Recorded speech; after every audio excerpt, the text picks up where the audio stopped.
Hey everybody, welcome back to the Union Pacific Geneva subdivision in HO scale. Um, this will be the start of season 2, we'll call it. Not too much has happened down here over the summer months. Like I explained in the text on my YouTube page, I really don't spend too much time down here. I spend it with friends and family since the summers in New England are short and sweet. So with the end of September here, um, I've decided to start getting some work done down here. So I'm going to give you a quick update and then we'll start season 2 real soon. Alright, so I just want to give everybody a quick update again on what I model here in my basement. This is the Union Pacific Geneva subdivision. It goes all the way from Chicago all the way through DeKalb, Rochelle, Ashton, Nelson, Morrison, crosses the Mississippi River, and then goes into Clinton, Iowa. I model from West Chicago all the way through across the Mississippi into Clinton, Iowa. I can't model every single town, unfortunately. I'd need an auditorium to do that, but I've tried to accomplish as much as I can in a 500 square foot space here in my basement. So let's go ahead and turn around. And coming down into the train room, I've started stockpiling some BLMA signals. Unfortunately, the company was bought out by Atlas. And I'm afraid that we might not see these beautiful signals for very much longer. So I've been buying a few of these just so I have them on hand. So there's not too much changed here on the top level. My goal for this whole winter season is to get the entire railroad running from start to finish. So at this end of the layout, there's not really too much going on. I've also been picking up a lot of electronics, the Digitrax stuff. My entire layout's controlled by a DCS 100, BDL 168, DS64s, SE8 signal controllers. And it's all controlled by train controller software on my computer, and it all interacts together and really helps bring the railroad to life. So I've been working on these plugs. These 44 pin connectors all need to be soldered. They need to be soldered properly for the BDL 168 so we don't cause any issues with those. So these block detectors, these are signal decoders, and these are also signal decoders. I'm sorry, these are turnouts, and these are signal decoders. Not too much has changed over at this end. The bridge is sagged a little bit more, but this will be getting replaced at some point. DeKalb, Illinois hasn't really changed too much.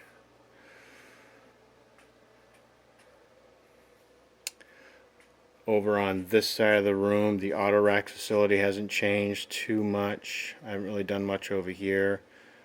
But moving down into West Chicago Yard, I've been working on getting all the little switch motors in. Those are put out by Details West. They're a little white metal kit. And they're just for show. But a lot of mainline railroads use those. Down underneath here, I've been working on, this is going to be the steam shops. This is actually the staging area where I'm going to stage the Union Pacific Big Boy 4014, 3985, and 844. And all the passenger cars are going to be stored here. There's going to be a track on the side of this building for the 2 water tenders that Scale Trains came out with. And also the tool car. So the locomotives, the long stall here is going to be for the Big Boy 3985 and 844. We'll set inside the building there and keep them nice and safe. 844 is actually sitting here in the staging yard right now. Has one of the Scale Trains water tenders. Heritage unit, Southern Pacific Heritage unit.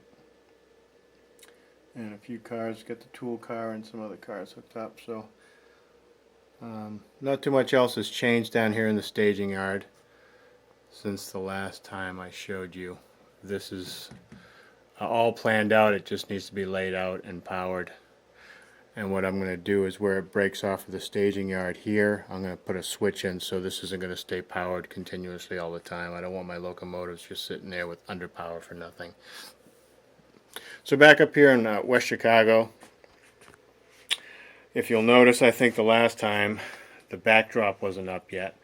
So the entire backdrop, it's made out of masonite. It attaches to the wall frame that I put up. I just used little nails to nail that in and plaster them, sand them down, and then I painted the sky blue. So that's all done. I still have a lot of clouds to paint. Over at this end of the layout, you can see I've added some clouds over here.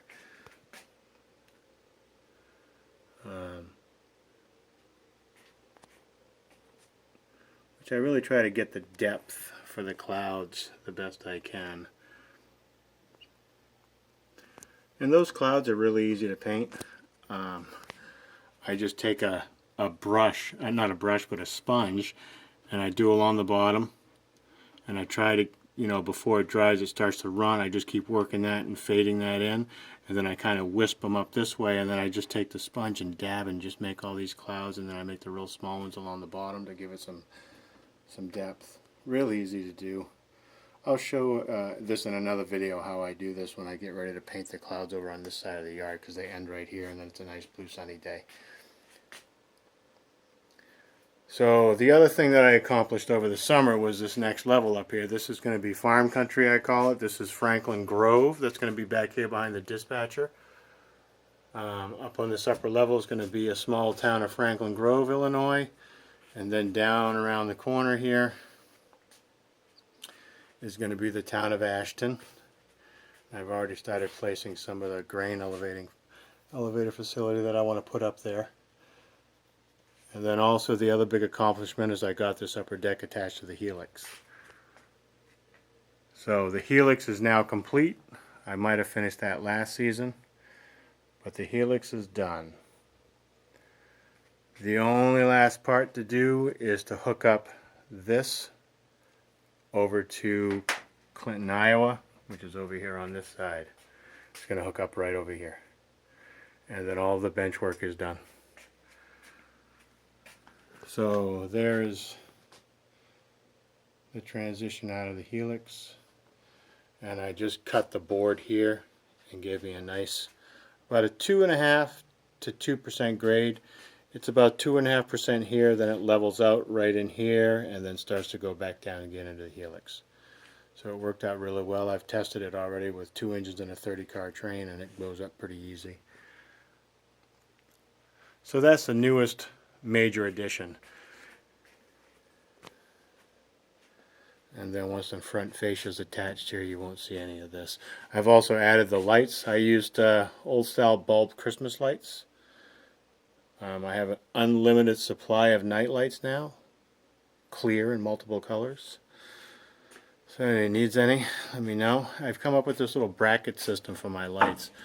All I do is take a piece of stock and some of these black, I don't even know what the name of these are, but they're sticky on one side. You put a zip tie in them. I put a screw on it for longevity, so these things, if the glue or the sticky stuff ever fails. And what I do with that is I attach my lights to them. So I glue and screw into this block, which goes on the other side, and then that holds the little 5000K lights that I buy. Those are CFLs, which are getting really hard to find in 5000K because everything's going to LEDs now. So eventually I'll convert over to LEDs, but for now I got enough 5000K CFL lights that I should be able to survive with those for a little while. So that's the biggest new addition to the layout. Once again, the upper deck over here is my next major project. When we come around the corner, not too much else has changed over at this end. I did a little bit of work over in Global 3's intermodal yard, and I came up with an idea that I know a lot of people are familiar with, and it's using a mirror to extend the yard. So what I did is I just tested a little piece of mirror. I'll build a frame for it, but where my hot water tank and my furnace is, I need to leave enough room to get behind here. So to give the illusion that the yard is bigger than it is, I went ahead and added a mirror in there, and I think the illusion works pretty well until somebody crashes into it and breaks my mirror. But hopefully that doesn't happen. So, but yeah, I've been trying to plan out Global 3. I pretty much have it down. It's not going to be anywhere near the size of the facility in the real world, but you know, for my purposes, I think it'll do just fine. There's going to be the track 1 and track 2 back here, 2 arrival departure tracks, and the 2 tracks for the stack trains. Up here in Clinton, Iowa, nothing's really changed up here. All the buildings are built. There's no track laid yet, but the buildings are all there for the ethanol facility. I'm still working on a track plan up there. The big, large half-sphere gold dome for the coal, a mock-up of hopefully what will be the coal facility, which is going to require a lot more buildings to look more realistic back there. And then down in Rochelle here, nothing really has changed.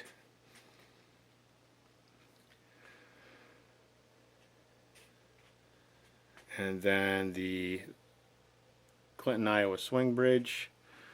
I started putting some rust effects on it. Still no track. But I finally finished the effect that I want for the rust on the bridge. And just to let everybody know once again, this bridge was laser cut by Jeff Pasquet at Perfection Laser Works out of New Mexico. Did an outstanding job on this bridge. He had never attempted anything this big before, but I tell you what, this thing belongs in a museum, and I'm lucky to be the one that has it here. So it's about 9.5 feet long, and it's just a beautiful, beautiful bridge. The guy did an outstanding job. And I can't wait myself. I'm not going to rush into anything, but I can't wait to have trains going across this bridge. So that's the Mississippi River. Nothing else really down here. So you can see I have a lot of work to do up in the upper level here. Excuse me. So I've also hired Jeff to build the Rochelle water tower for me. He's going to do just the tank itself, and then I'm going to construct the rest of it. So that should complete the skyline, because when you look down here past the power plant in Rochelle, you have that big water tower in real life, and it's missing back there. So when I designed my layout, I had this section come out here for a reason, and this was set back up here so that someday I knew that I was going to have this water tower there, and that's exactly where it goes. And that is the exact size that it's going to be. So let's come back around the corner. I'll show you the other big thing that I worked on over the summer, which was a much needed task, was the electronics. So all my electronics are Digitrax. So starting at the main control panel, I can focus in on it here. I have all the power coming in. First of all, the power is all from this power supply here, and the DCS 100, which is next to the dispatcher station. All the wall warts go along the bottom. This is going to be power for lights, my programming track. The UR92 has its own power supply. And then I came in for the BDL 168 UP5 DS64 SE8s. I actually use fuses, fast blow fuses. And so all the power comes in from the wall warts, goes through the Euro connectors, through a fuse block, back to Euro connectors, and then out to the 168 UP5. So if I ever have a short or anything like that, instead of jeopardizing the equipment, the little fuse will blow. And those are only like 1 amp fast blow fuses. So that's the main power panel. I still have a lot of room on there. I don't know if I'll ever use it all up. And then I was able to finish panel number 1. So this panel here controls half of West Chicago, half of farm country, and wherever else I can throw in it. It's a 2 by 2 foot panel, and that's about all it's going to hold, except for maybe one more DS64. So that panel is pretty much done. And then the other panel that I was able to finish was panel number 2, which is over here underneath West Chicago. So these are PSX circuit breakers, and each one has its own, like this one here is for West Chicago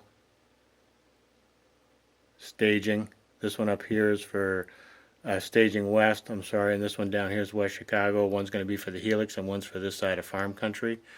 Then again, all up here is all the BDL 168s for block detection. These down here are the SE8 signal boards. These are the signals that actually go, that are controlling the red lights in the staging yard right now. And then the DS64s are controlling turnouts in West Chicago and also in the staging area. So that's panel number 2. That panel is full. And then I have panel number 3 is another 2 by 4 foot panel I just started last night. So this panel here has the circuit breakers attached already. I have power that comes in from the power supply. From there it goes through a Euro connector and comes across the top and goes over to booster number 1, which is on the DB150. From there the track power comes back into the Euro connector and then goes down into the circuit breakers, and from there I'll be able to run track power out to each section. So one will be for Global 3, one will be for Clinton, Iowa, one will be for the Peninsula, and I actually end up with an extra one, which is fine. I'll find somehow to use it or use it for troubleshooting at some point if I need to. And then the rest of the panel will be probably not as busy as the other one. There's not as many turnouts over here like I have for the staging in West Chicago, but there'll be DS64s, maybe one SE8, and some BDL 168s for block detection. So that's one of the major things that I was working on over the summer. And then the other panel, so there's going to be 4 panels total. The 4th panel is over here underneath the Kolb, and that one hasn't been started yet. It's on hinges also. All my panels are on hinges, so I can kind of fold them up out of the way. That one's going to control any turnouts here in DeKalb, Illinois, and any turnouts up here. Originally, this was going to be Nelson up here. I decided I was going to change that. Simply because I have DeKalb's old coal tower, and then right above it was going to be Nelson's coal tower. So I decided I'm going to change that. This is now going to be Sterling, Illinois, and in Sterling there is there's a plant there that takes care of scrap metal. So I figured I'm going to make that over here on this section, which would be a good opportunity to get some nice big old buildings in here and some scrap metal loads and opportunity to run and switching and things like that, instead of doing 2 historic coal towers on top of each other, which is kind of weird. It's the way it worked out in the original plan, but I decided to change that to give me a little more variety, you know. So DeKalb is going to stay the way it is. I think it came out pretty good. Still got a long way to go. And this is now going to be Sterling up here. So this coal tower, I'm going to probably finish it, make it on a little diorama somewhere down here in the train room. So I'll give you a walk through here. So we come down the stairs. Up there's my living room. We come down into the train room. These are the transition ramps that go for each level all the way down. This is the staging, level 1, level 2. So we come down into the train room. The first thing you kind of see is you've got to watch your step. We got Elborn Station here, and then a little facility with a full interior, and it does light up, but I don't have the power onto it right now. And this is going to be North Peace Road, goes over the tracks near DeKalb. Over on this side of the room is the auto rack facility. And all these LEDs light up, so it's going to be night ops down here. The staging yard will prevent the aisle lights, and when I shut off the layout lights, everything will look really nice, I hope. So then we walk down, staging yards under here, the steam shops, West Chicago Yard. Up top is Farm Country. This is Franklin Grove. This will be part of Sterling's scrap metal facility. This will be the Cobb, and then a little bit of downtown over here in this area. Crosses over the South Branch Kishwaukee River, I think. So.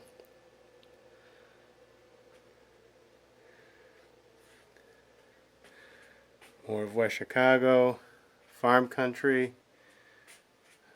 Come around the peninsula here. This is 2 levels to the peninsula. The Helix.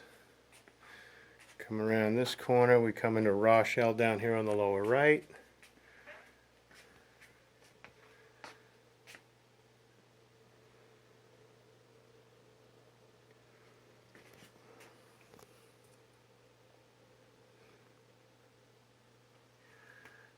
Mississippi River's on the upper level.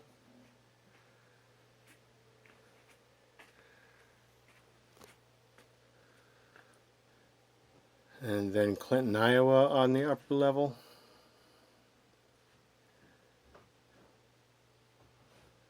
And then down below is Global 3 Intermodal Yard.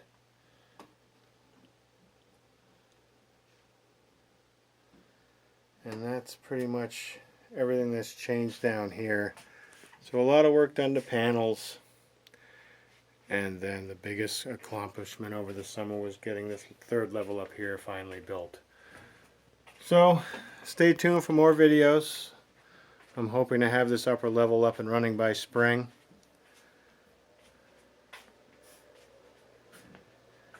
Alright folks, well thank you so much for watching.